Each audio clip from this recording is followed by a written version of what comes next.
নাবালিগ অবস্থায় যার বাচ্চা মারা যায়, ওই বাচ্চাগুলিকে আল্লাহ পাক রব্বুল আলামিন কিয়ামতের ময়দানে বাপ মার জন্য বহুত বড় সুপারিশকারী বানায়।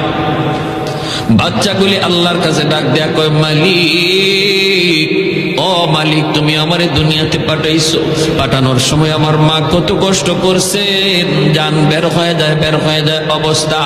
এরপরে আমি দুনিয়াতে আসলাম, এত কষ্ট আমি মাকে দিলাম, কিন্তু মার কোনো খেদমত আমি করতে পারলাম না, আমার মা ঋণ আমি শোধ করতে পারলাম না।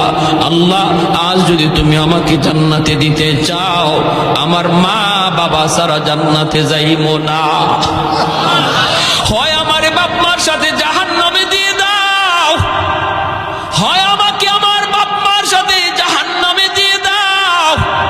রব্বুল আলামিন তখন বলে, বান্দারে, আমি আল্লাহর আদত হচ্ছে জাহান্নামীকে জান্নাতে দেওয়া, কিন্তু